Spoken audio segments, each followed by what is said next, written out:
So I was cutting up some strawberries here in my little kitchen, and I was listening to like a YouTube as I frequently do. Um, I was inspired by another YouTuber to start this YouTube channel and make these videos. So, like it's a big part of my life. And anyway, but then I was like doing this kind of a rote task here and and I was like, shit, why don't I just talk, like do this and talk? And that would be pretty entertaining for me. Because I'm like, damn, this is boring. And I mean, I was like enjoying the video, but I was like, I could be creating something. So, yeah, so weird. Welcome to my video here as I cook. I got all these strawberries because it's strawberry season. In case you don't know, in America, it's early June still. And anyway, and so I got some kind of like busted looking ones from Trader Joe's, and I got some better looking ones from my food co-op. So I'm excited. And then I was like, I ate a few from the co-op, they're delicious. And then I was like, I'm gonna make like a kind of a strawberry sauce. Not a very saucy one. Just kind of like cook the strawberries a little bit, kind of get their flavor, amplify their flavor a little.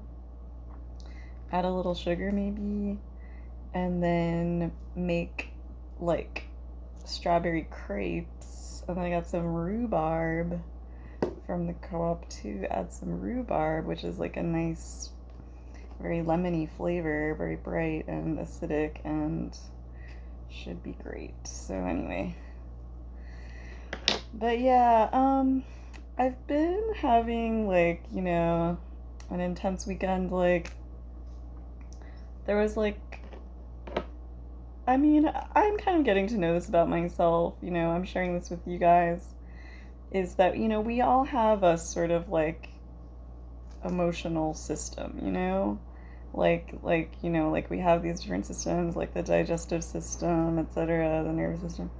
We have an emotional system, and obviously it interconnects with our other systems as well. But like, especially for people that are like more the sensitive type, like people that are less sensitive can get away with like sort of ignoring their emotions. That's what makes them, that's the very definition of who they are. But sensitive people can't. And if you just ignore and, you know, drown out your feelings with other shit or whatever, there's hell to pay. To be honest, there's hell to pay for everybody, but for sensitive people, you'll see the hell a lot sooner. And for less sensitive people, the fact is that's why they get sick a lot.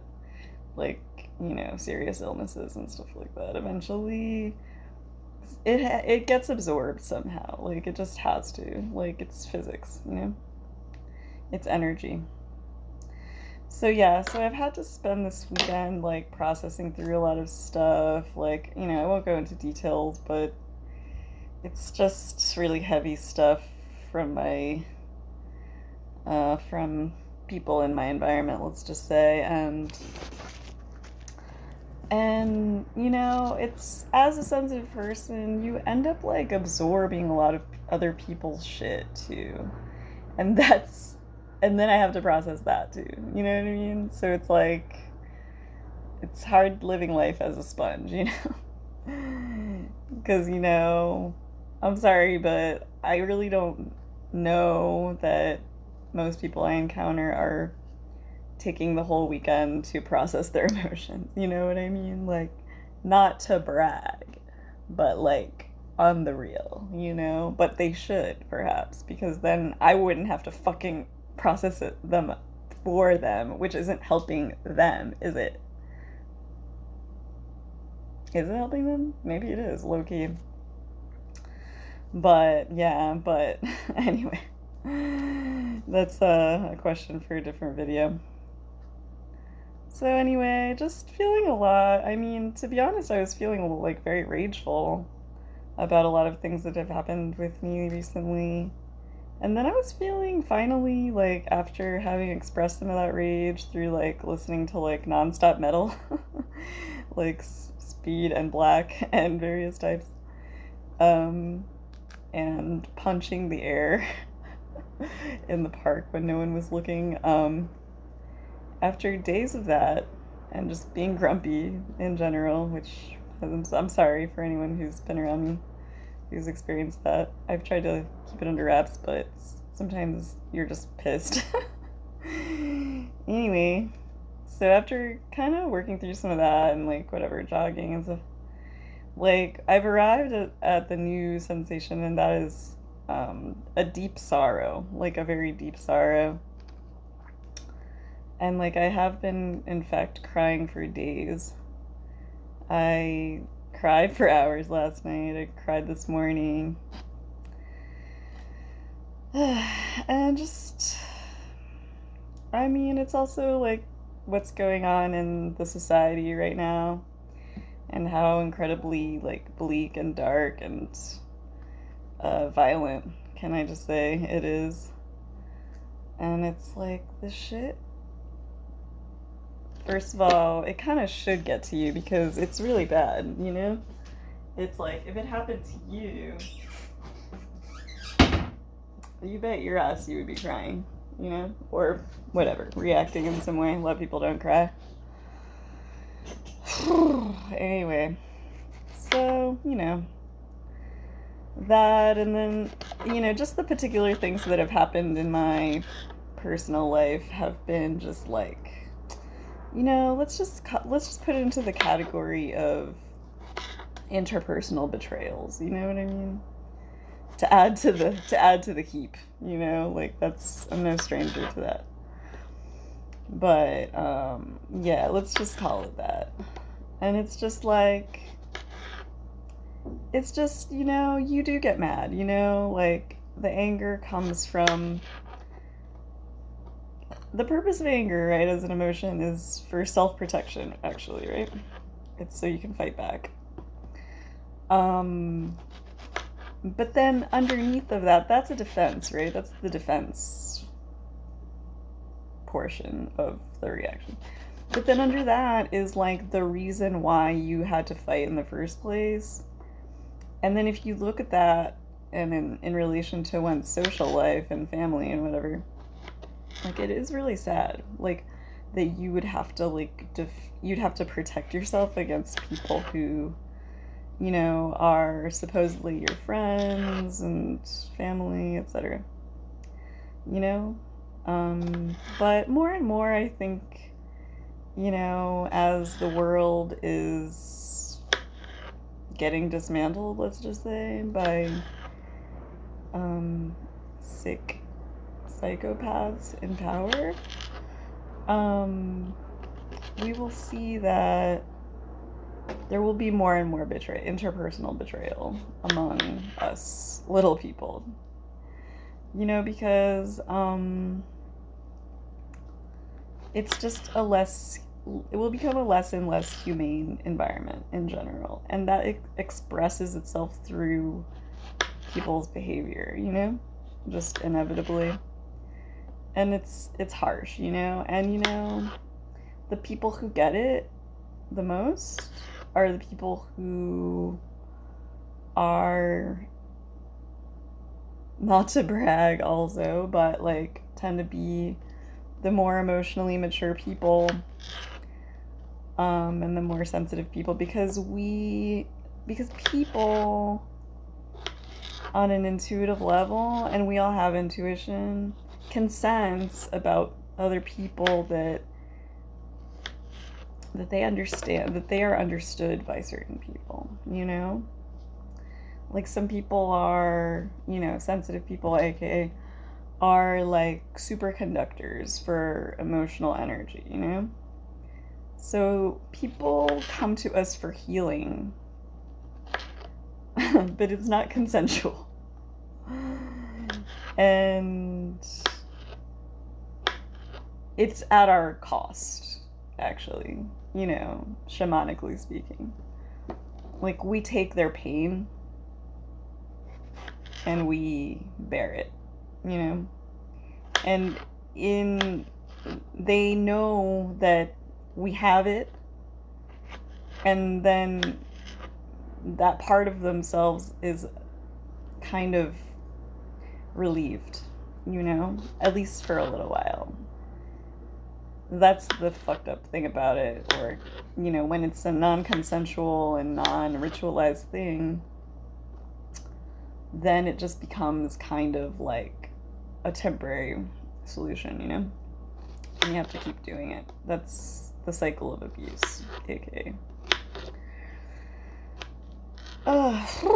Anyway, it's heavy. But maybe those who are listening to this who are also sensitive can relate. And you wonder why you get bullied a lot. And you wonder why is it that you always seem to attract the most fucked up partner. And also, I'm not fucked up, so that's one thing, but that's a big part of it, Or like why you attract, predators or something like that.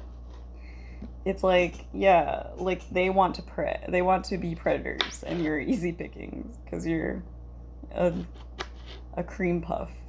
But the pain that they enact through their predation is also an attempt to do a self-healing for them without really paying the price. See, that's the issue.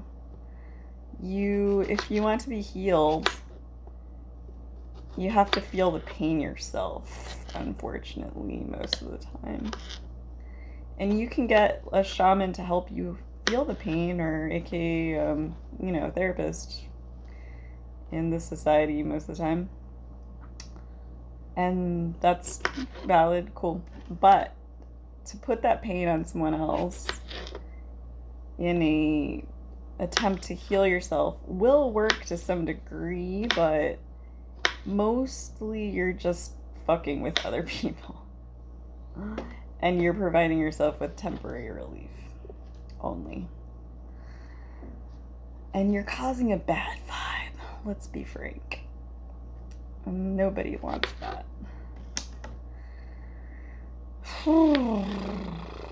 It's bad. It's really bad. And, you can see this at work in our government right now. It happens in a interpersonal, like, small scale. It happens in the macro, too. It's like, what? Like, it doesn't really make a rational sense that there's all these people being persecuted for, like, no real reason. Some might be like, oh, it's because they're hateful. Yeah. But what's the real reason? Like, what are they really getting out of it? And I do believe it's like a party-wide, so to speak, or like a sort of a mass, healing ritual, but unacknowledged, and also it's not gonna do it. Unfortunately, these people are utopians, they really feel, as the Nazis were too, they really feel like once all these undesirables are got rid of, that they can finally start to be happy or have a wonderful life or something. But they never had a wonderful life, and they never will under these circumstances, And there will always be a thirst for evil doing, for persecution. When all the undesirables are gone, there will be a need to manufacture new ones. And guess what? They always will be found. It's a bad way to live. It's not, well, it's a sickness, Anyway, makes me feel full of sorrow to speak on it, to be honest, but it's real. It's the truth. And maybe a part of me needs to hear it from my own mouth. So yeah, yeah, aka let's call it scapegoating, because that's what it is. You know, and yeah, I mean, in reality, we are beings of love and happiness, and we're not really meant to sacrifice each other, not like that. Not, you know what I mean, willy-nilly, and like, and whatever. Maybe some sacrifices could be made, or rituals, but in an intentional way.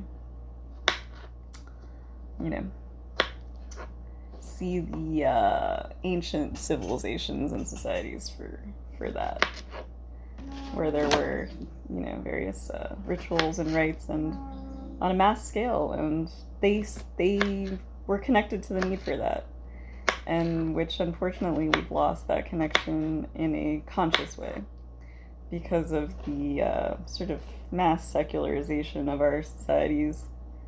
Not that there's anything wrong with that, but now we have, I guess the government's attempting to have us be Christians, fundamentalist Christians, all of us. And that is not a rites and rituals type of religion, exactly. It's more like a shame and blame and patriarchy type of thing.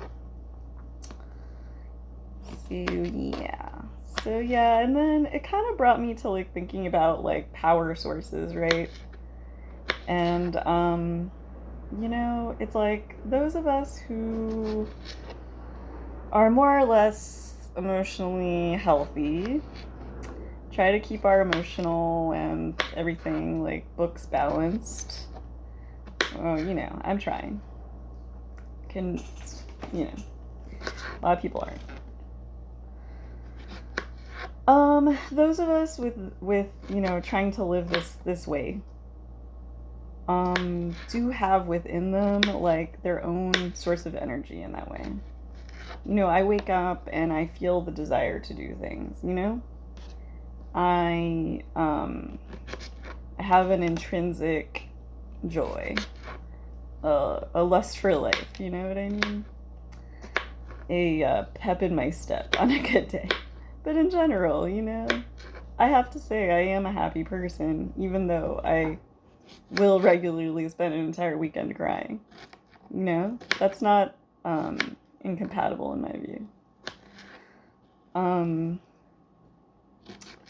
But like the people who are very traumatized and haven't really taken any steps to address it, which includes people who are chronic bullies, as that is, you know, a kind of a drug. I was thinking, you know, people often have said this, and I was confused for many years on it, that they were like, oh, narcissists, don't, like, get power from other people. And I was like, how the fuck does that work? But then I finally figured it out. It's through putting out someone's light, like squelching someone's light, even a little bit. And that's dark power. It's destruction. So yeah, that's dark power. So there's like regular power, which is what happened, and energy, your energy system. Let's say it's two different energy systems in the human organism. It's like one is regular and the other one is dark.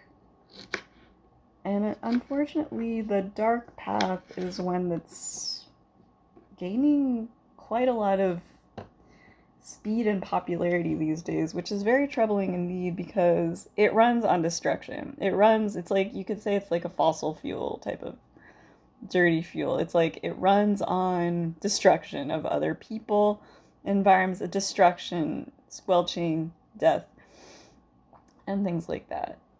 It's it exists for like worst case scenarios, and it's not supposed to be like for everyday use, but it's like the survival mentality has pushed us into that direction, and it's anyway, just thinking about those two energy systems, and I think that the dark energy system is painful to be in. I know, actually, because sometimes I find myself there, not, pure darkness and destruction, like how I get my energy, but like just that kind of like survival mentality of like being very like hyper vigilant and like on guard and just expecting darkness, not seeing like life through a lens of love. Even the more mild spectrum that I experience sometimes, it's very painful. It's a painful way to be.